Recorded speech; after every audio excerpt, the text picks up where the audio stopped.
In problem 67 and 68, solve each equation in the real number system.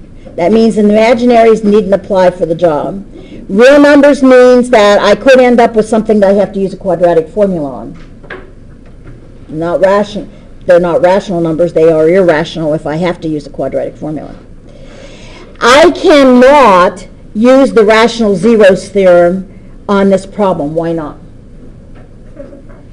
Because there's a fraction. Remember, the coefficients have to be integers.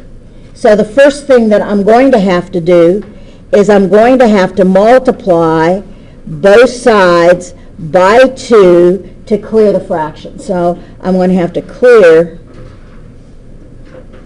the fraction.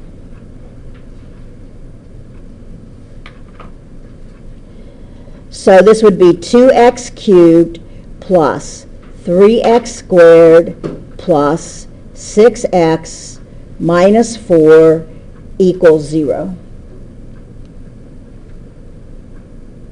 Now I can use the rational zeros theorem on it. By the way, the first thing I would look for, and I thought it might, but it doesn't, as to whether or not it factors. Because cubics can factor by grouping, but as I look at it and take a second look, here, if I group it here, the greatest common factor is 2. I'd have a 3x minus 2. Here, the greatest common factor is x squared, but I'd have a 2x plus 3. The 2's and the 3's are reversed.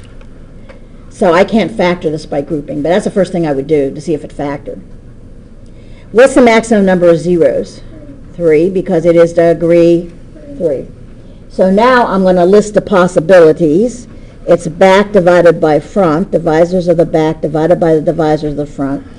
The back is 4, so what divides 4? Plus or minus 1 divides 4, plus or minus 2 divides 4, and then plus or minus 4 divides 4. The front is a 2, so plus or minus 1 divides 2, and then plus or minus 2 divides 2. So as I form my list, I would have plus or minus 1 into everybody. That's easy, because that's just plus or minus 1, plus or minus 2, plus or minus 4, and that takes care of plus or minus 1. Now it's going to be plus or minus 1 divided by plus or minus 2, plus or minus 2 divided by plus or minus 2, plus or minus 4 divided by plus or minus 2. Plus or minus 2 divided by plus or minus 2 is just 1, so we got that guy. And plus or minus 4 divided by plus or minus 2 is just plus or minus 2. So you end up with plus or minus 1, plus or minus 2, plus or minus 4, plus or minus 1/2, 2, 4, 6, 8, of which I only need 3. Now I use my calculator to narrow the list. So I come back here, clear that out, and it's y equals 2x to the 3 plus 3x squared plus 6x minus 4, and then I check to make sure I've typed it in correctly, because otherwise, oops, yeps, I did, minus 4. And now, again, it looks like I'm going to be in the standard graphing window. Plus or minus 4 is the biggest number I have in my list here, so a zoom standard is sufficient. So, zoom 6. And look how many places it cuts. Only cuts where? 1. And it looks like it's going to be what? Of anything in the list, it looks like it's going to be a half, because it's between, looks like it's between 0 and 1, and anything in my list is that qualifies as a half.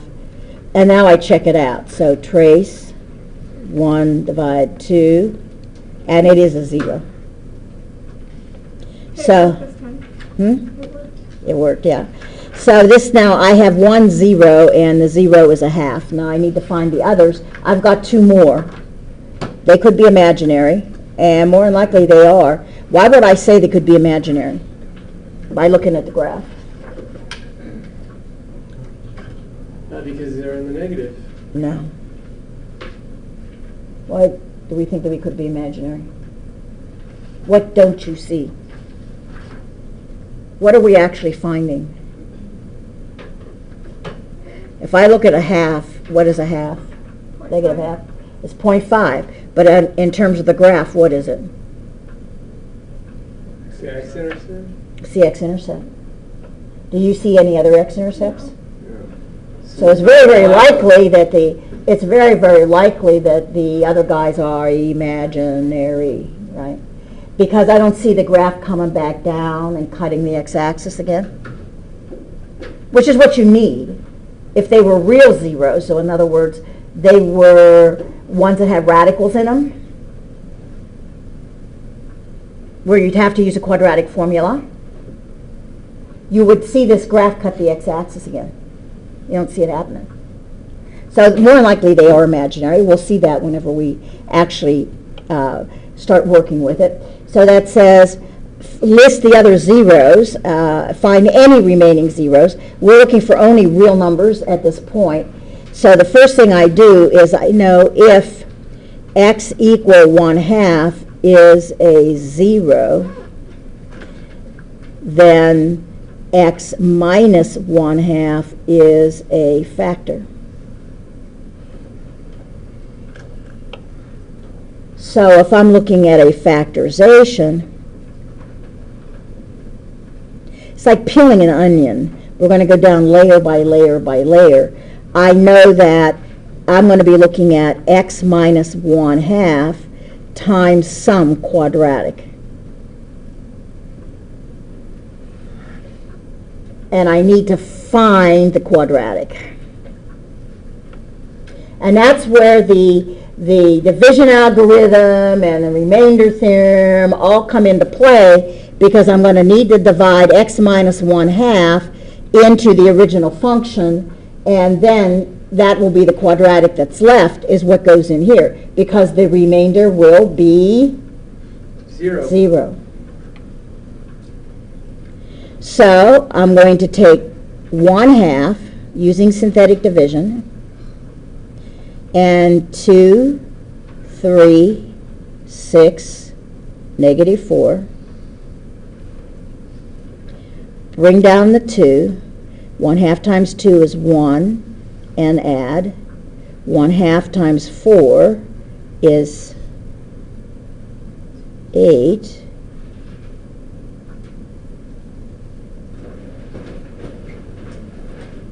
Two, 3, 6, -4, 1/2.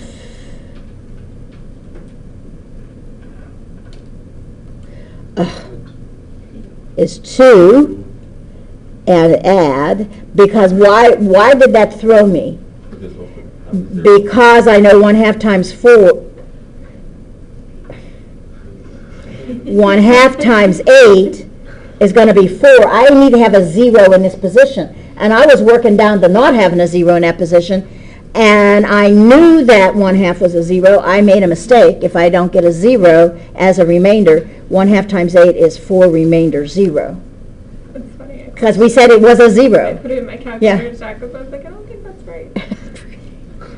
So this is a remainder constant, x squared. So that missing quadratic is 2x squared plus 4x plus 8. Now the question ends up being, does he, well, I know he doesn't factor, but if I put him into the quadratic formula, will he come out with rational, not imaginary answers? Well, if you remember, and we're going to go back to intermediate algebra, and even, I'm not sure if it's something we did earlier, because when I do intermediate the same semester I do college algebra, then I start getting the 2 courses. I don't know which one I've done in which course. So we have something called the discriminant. Discriminant which is b squared minus 4ac, which tells me the nature of the solutions. B is 4, so this is 4 squared minus 4 times A, which is 2, times C, which is 8, which is 16, and 8 times 8 is 64. That's negative. And remember, that's what's under the radical for the quadratic formula. This tells me I have 2 imaginary solutions, and we're not doing imaginary yet. So the conclusion has to be the only real zero is x equal 1/2, because they just told me to find the real zeros.